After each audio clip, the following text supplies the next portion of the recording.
Greetings, YouTube! The Doctor is in. Dr. Urias Papers here, coming at you with another commentary on Dungeons and Dragons. And today, we are going to start a series where we're going to be talking about the new book that had just come out for Dungeons and Dragons called Dungeon Delves. And this is the cover here, and we are going to be going over the first of the several adventures in here. This one is called Death at Sunset. So we're going to be doing a review of that. We're going to be going over everything, what I liked, what I disliked, overall grade, all of that. A lot to go through, a lot to talk about. Stay tuned and don't go away.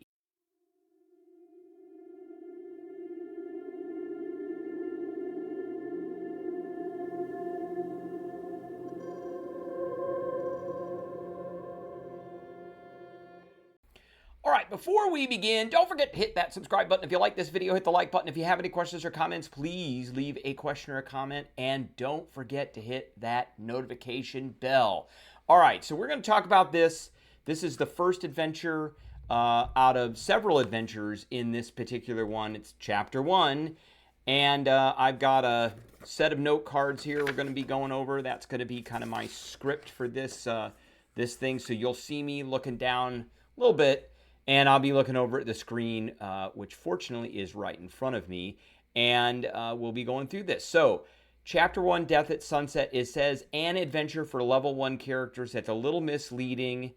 It is really for levels 1 through 3. The characters will be 3rd level when they are done. So, 1st and 2nd level characters can play this. It does say at the very beginning, if you start the characters at level 2, skip the gathering of samples. We're going to talk about that because there's a few things in this that do not make sense to me. One thing I do have to say that I don't like about this particular set of adventures, and this book is each chapter is its own adventure for different levels of characters so that you can kind of drop these into campaigns and things as you want to play them. One thing I don't like about these is that I don't know who wrote this. If we go to the beginning of this and we go to the credits, it just lists a list of authors, but it doesn't actually say who wrote what chapter. I know that Wizards of the Coast does contract things out quite often.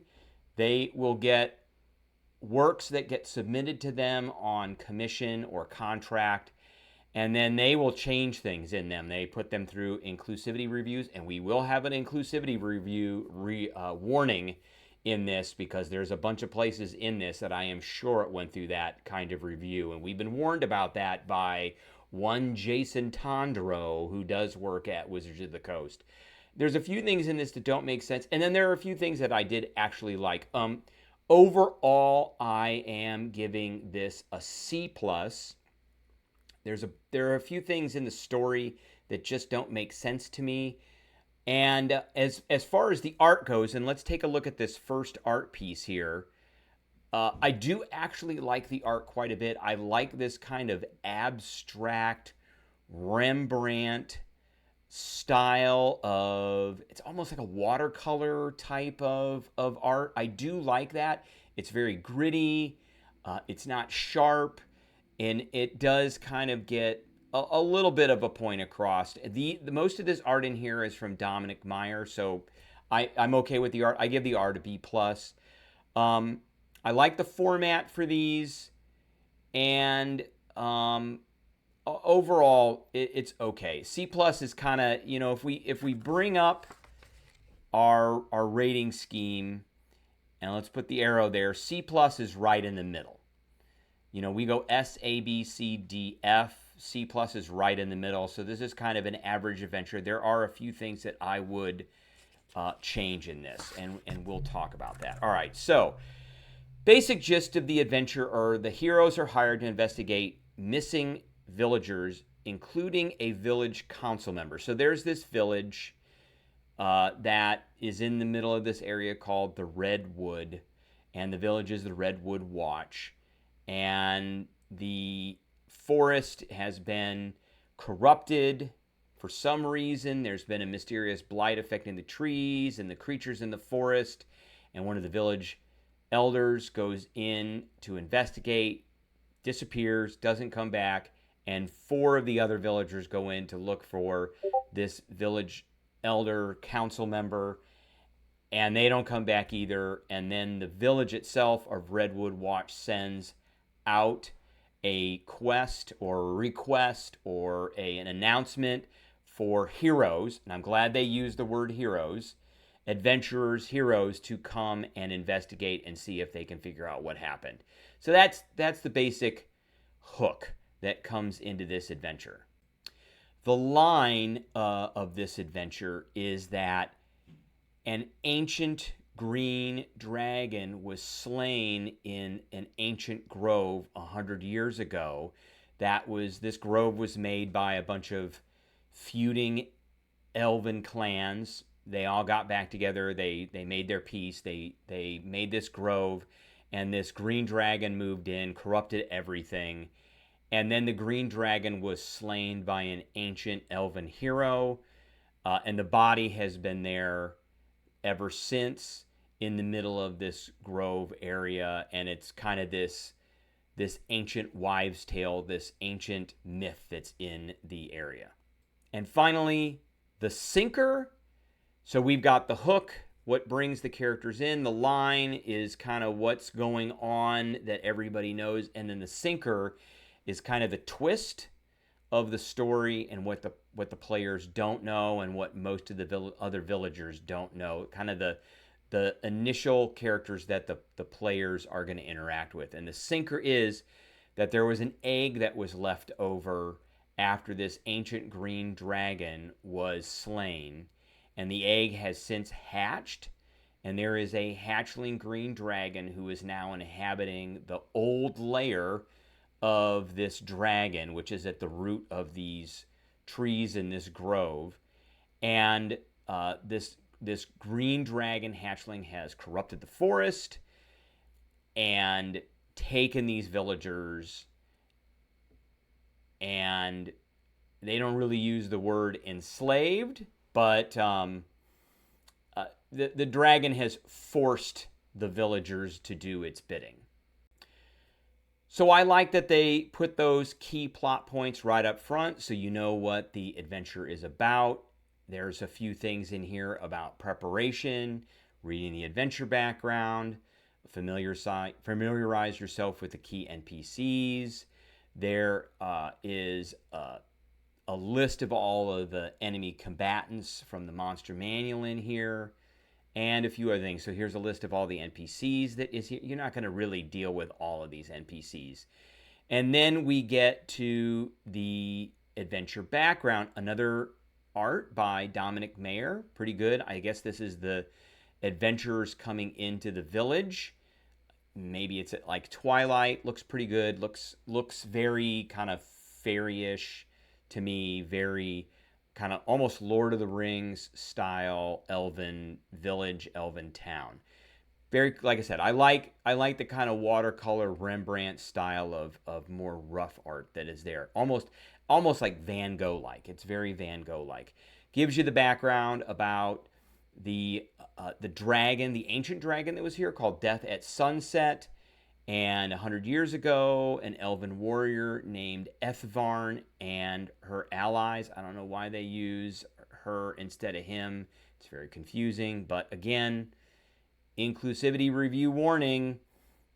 Wizards has gone away from using the standard he, him as a generic pronoun that is standard in English language to using her instead. So Ethvarn died in the assault. The surviving elves pulled back from the Red Grove. And so now that layer is there. And the grove is there because there were 6 quarreling families. There they are right there. They reconciled and they made the grove. So over the past few months, the grove has a village that is there called Redwood Watch. It's an outpost that was placed there over 100 years ago to watch the area where the dragon was slain. And then over the last few months, the inhabitants of Redwood Watch, which is now a village, have noticed the trees growing sickly. So there's some kind of corruption coming off into the area itself. And then 5 villagers disappeared. So the first was council member Armin Whisperwind, and then 4 villagers went to search for him, but none returned. This guy's like a scout. I'm not sure why just 4 normies went to go find him, but they did, and none of them returned. So the village council, and I think there's only 2 other members on the village council, they put a call out for heroes to come in and investigate. And unbeknownst to them, there's a green dragon that's there. The Wormling's presence has corrupted the forest and lured other evil creatures into the area. And he's also captured the missing villagers and forced them to serve him. So that, I think they could have used better verbiage for that. But, I mean, it's an evil dragon. He's either going to eat them or he's going to enslave them. And he chose to enslave them. I don't know why they are afraid of saying that, but that's essentially what has happened here. And so the characters have to go in and they got to investigate the grove's corruption, and they've got to defeat this wormling. But they don't know the wormling is there. And the wormling is called Sunset is Nigh, as a play on words from its mother. So at the beginning of the adventure, we go through the Redwood Watch, which is this village that's here. And it is a village of about 100 people who work primarily as hunters, trappers, lumberers, and artisans. So standard, little village. It's in and around this grove. And then, again, inclusivity review alert. Most of the elves descended from the grove's 6 original families, but the village's peaceful ways and idyllic surroundings have also attracted humans, orcs, and a few Goliaths and Dragonborn. So, one, it's an elven enclave. So, I could see maybe a human farmer on the outskirts being there, probably not living there. No orcs. Nope. I don't see that at all. I don't know why that's put in here. A few Goliaths. Why Goliaths? Okay. And Dragonborn. Why Dragon? So again, if I were writing this, I don't think I would have put this in here, and I think that Wizards got a hold of this, and whoever's doing their inclusivity review said, we need more diversity, so stick these other races in here. It makes no sense, doesn't do anything for the adventure, it doesn't further the storyline, zippo, nothing. So we get a little bit more about the village. Consists of freestanding huts made from wood and leaves. They're all on like trees and stuff. Typical, very standard, common elvish trope. And then, owing to the village's multicultural heritage, but their heritage is all elven, so all villagers know common. I'm not sure why that's got to be in there either. I don't know why this word had to be used, or these 2 words, but the village descended from 6 different quarreling elven families. There's no Dragonborn here, there's no humans here, there's no orcs here, there's no Goliaths here. They're all elven families who planted the grove, and then they left a few elven wardens in an outpost called Redwood Watch. So, okay. The council itself is made up of Armin, who's gone, and 2 other council members that lead the Redwood Watch. Elf council members. So the people in power here are not the diverse multicultural heritage that's there. It's 2 elven members. And the council members, some of them, they were there when the original dragon was killed a century ago. And the counselors' heroism is remembered to this day. So they could be some of the original scouts that went along with this Elfvarn to defeat the dragon. So we get a little description of Armin Whisperwind, Gwenhumara, Goldmoss, and Selenar Woodwise. So these are wood elves also. And one of them is a scout, which is Armin. One of them is a priest alkalite, which is Gwenhumara. And I believe priest alkalites do have a few spells, so she could probably heal if needed. And then Selenar Woodwise is just this generic noble. And there's a little hyperlink here that goes to all of that. So we get the call to the heroes, and the characters just show up. They know a little bit about the general history of Redwood Watch, that it's a village that was established to watch over the lair of this slain dragon. They know that there's some missing villagers, and they enter the village, and they're met by the last two council members, and they tell you your standard thing: something's evil here, we want you to go find it. And then one of the village elders, Selenar, doesn't think it's a dragon. One of the other ones thinks it could be a dragon because it's an old dragon's lair. The other one doesn't. So it creates a little bit of conflict for some role play. Now, this last thing I kind of didn't get, but because it just didn't make sense to me. This gathering supplies. So Gwen Humara, who's the priest, says, "Before you do anything else, I would like to inure you against the forest's poisons, but I don't understand the corruption well enough to make the proper antitoxins.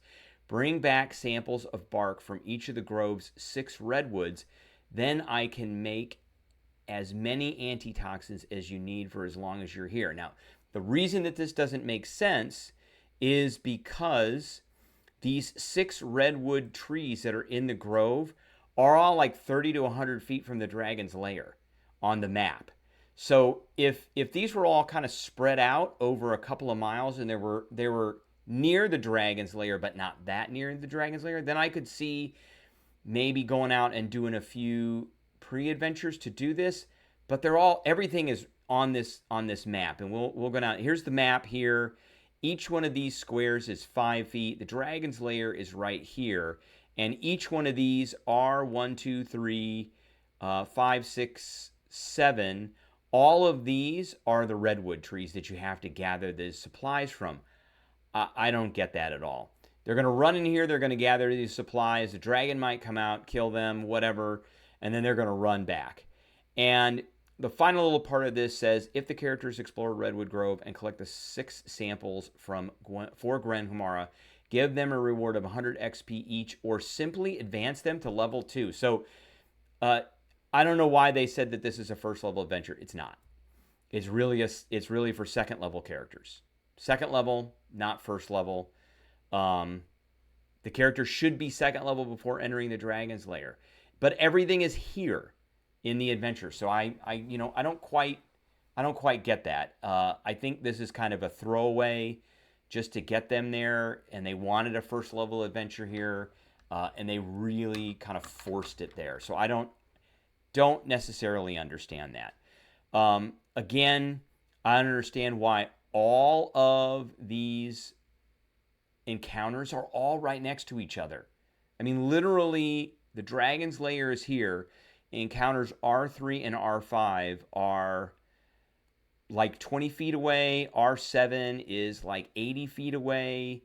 So if they come in here, like if they were to go to R2, let's see, one of these where there's hostile stuff, maybe all the rest of them are triggered all at the same time, and they come and just kill the characters. So exploring Redwood Watch doesn't make sense to me at all because it's very small.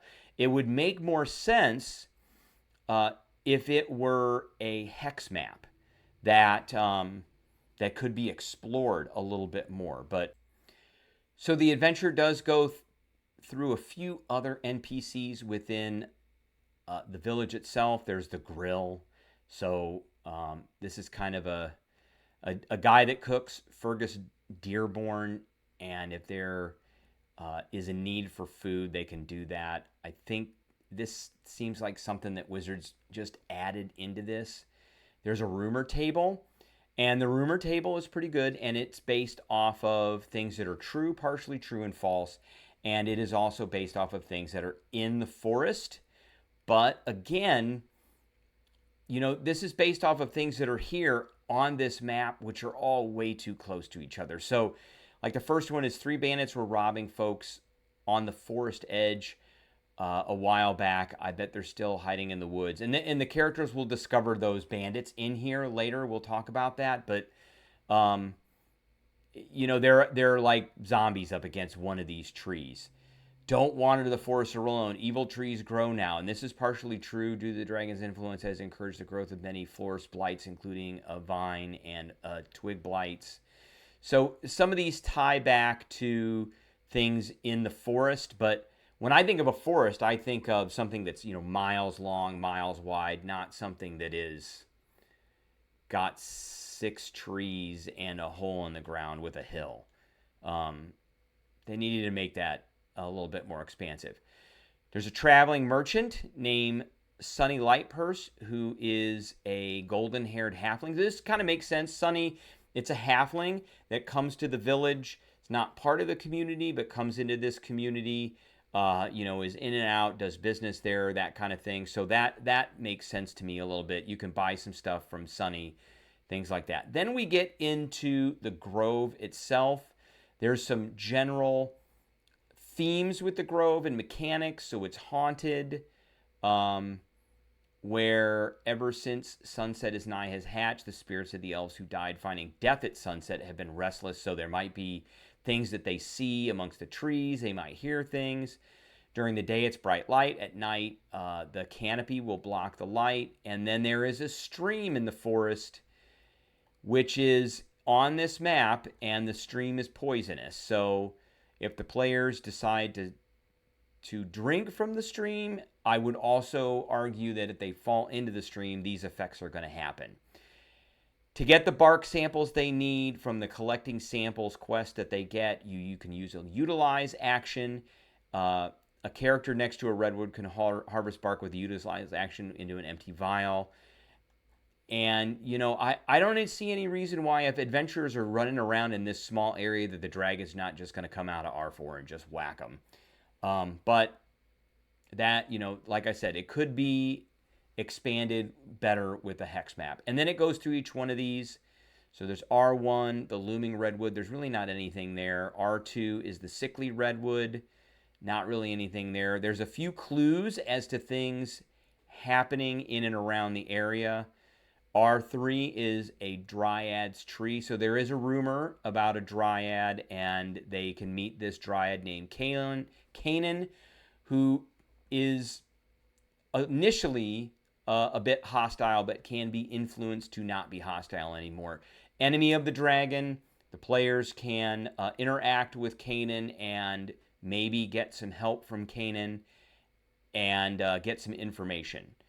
And then there is a chance that they're going to find this venomous snake who is a spy for not the dragon, but is a spy for a Yuan-Ti that is a minion of the dragon. We'll talk about that because that doesn't really make very much sense to me either. And then we've got the lair entrance.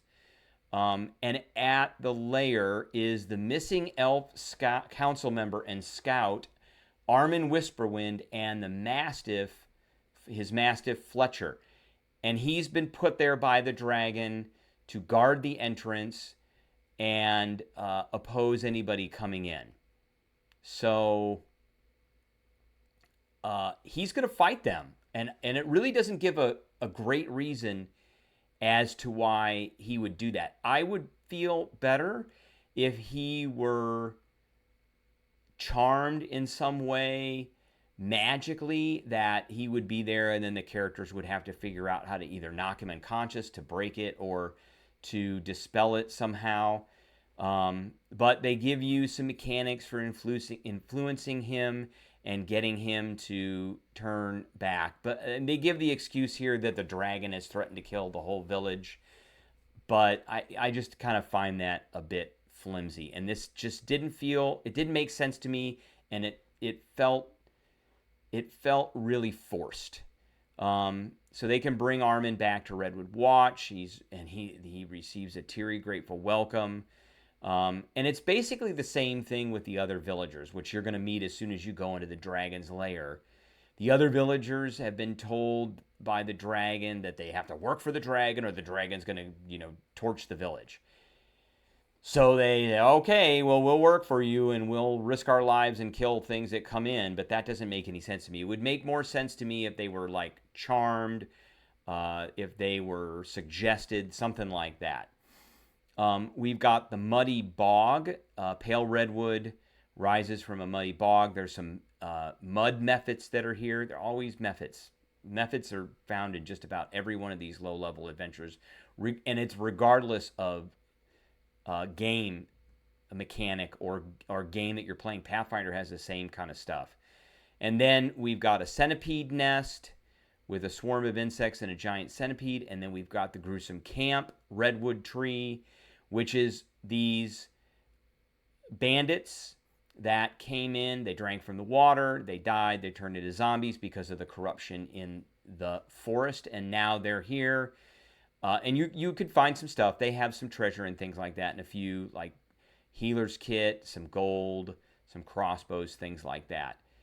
And then we get to the mound, which is the burial mound for Ethvarn, the elven warrior that defeated the dragon. And so again, we're going to go into an inclusivity review alert, because I'm not sure why the word androgynous needed to be put in there. So it says, at night, ghostly images of dead elf warriors wielding tall spears appear, fading in and out of existence, some uttering cryptic warnings in common and elvish.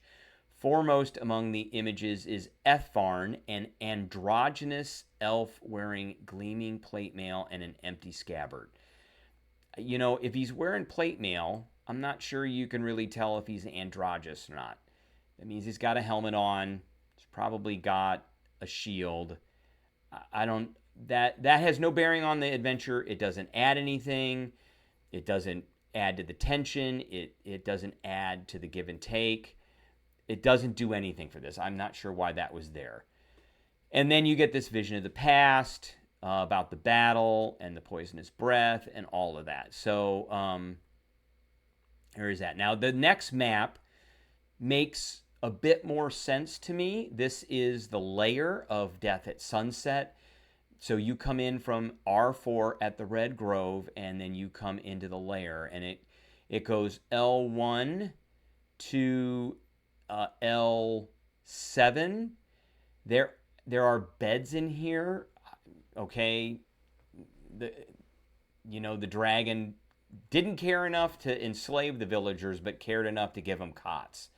So awesome. That's great. Okay, we get a general description mechanic for the layer itself, like the ceiling height, the amount of light. The layer is shrouded in darkness. I'm not sure why darkness is capitalized, but it is. And then the area descriptions assume characters see in the dark or have a light source. Tracking the Wormling's tractor distinct as a search action. Any character can look for the tractor. We know where it is. Everything is in one map that's all like 100 feet across, way up here. Let's go back to the map here. Here it is. I mean, you know where the dragon is. There's this big scar in the ground that's like 30 feet long, and everything on the map is within 100 feet. It just doesn't make any sense to me at all. Okay, yep, yeah, I fully expect to see tracks there. So we get the guarded tunnel, and here's where the other elves are. The 4 other elves are here. The elves are hostile towards the characters. As soon as the characters venture more than 10 feet in the area, the elves begin combat, screaming at the characters to leave and never return. And of course, they did this because the Wormling threatened violence against the villagers if the elves disobeyed. So instead of eating one of them, which probably should have happened, the dragon just said, guard the entrance to my lair. Stand there and guard it, and maybe I'll feed you every once in a while, and you can't go anywhere or I'm going to kill all the villagers. It would make more sense to me if they were charmed in some way or dominate in some way, by magic. That would make a lot more sense to me, and then the players would have to deal with that particular complication. You can influence them to get them out of the funk and get them back to the village. And then they've got their stinking bedrolls and meager food supplies. He's got a vial of acid. Then there is a snake pit. So, okay, this kind of makes sense to me. The dragon could have some snakes that it is keeping. But these are snake pets of Maralisa, which is this Yuan-Ti that could probably take the dragon if she wanted to, who is there kind of worshiping the dragon. it's very thin, the reasons that this individual is there. But there's a good picture. Here's the art for it, again from Dominic Meyer. Good art. I like that picture quite a bit. I like the kind of Van Gogh, Rembrandt style. So here's her layer in L3. This is a Type 1 Yuan-Ti Malison, and I'm going to click on this so you can see the stats for this thing. It's got 66 hit points. It has multi-attack. It could suggest twice a day, and suggestion lasts for 8 hours. It can shapeshift. It's got magic resistance. It can bite and do poison damage. It has a poison ray. It does animal friendship, and that's kind of why the snakes are here. And it says she was passing through the grove when sunset is nigh, hatched, feeling draconic magic seep into the forest. She believed she was destined to serve the wormling and the terrible beast he will inevitably become. Well, he's going to become that beast in 500-600 years. So, and she is the wormling's most dedicated. She just decided to become his servant. I don't get that, because when we look at the stats for this wormling, they're pretty much equals, or she's a little bit better. So this seems very forced to me. And the characters have to deal with her. Now remember, these are second level characters that are going to have to deal with that thing. It's got 66 hit points, and it's got an AC of 12, which is not great. They could try to interact with her and influence her. But as soon as she realizes they're to harm the dragon, she's just going to go after him. Then there's the root cellar, and there's some of these vine blights and twig blights. That I get. That is very much within the flavor of the layer of a green dragon. Since the green dragon is corrupting the area, it's going to corrupt the plants. There's a centipede infestation. That, again, also very much in the trope of a green dragon. There's this corpse chamber, and that's the corpse of the Death at Sunset, the ancient green dragon. And this is where the green dragon wormling is. Now let's click on the stats for this. It has an AC of 17 and 38 hit points. So that Yuan-Ti basically has almost twice as many hit points as this. It does have a poison breath. It is a 15-foot cone. It does, on average, 21 points of damage. And it does have a rend attack, which is its claws. I don't know why it doesn't have a bite attack. I guess it's too small. It is a medium creature, so not really sure why that is. But it's here. The wormling proudly references his mother and how cruel he's going to be and all that. And there is this sickening miasma that is in the area. The dotted line on the map shows the area. Let's look at the map again. Here's the map, and there's the dotted line. So it's right around the corpse of the ancient dragon. So it's this cloud of poisonous gas, and then a creature that enters the miasma for the first time or starts its turn there must succeed on a Constitution saving throw, DC 12, which is kind of average for second level characters, or have the poison condition. And then there's some difficult terrain. There's some treasure in here, not a lot. And then there's the horde.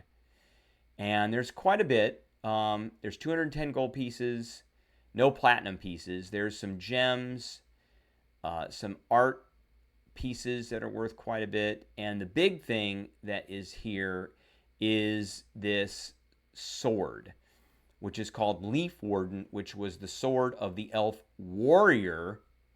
So warrior implies male. So it's very hard to tell that it's androgynous.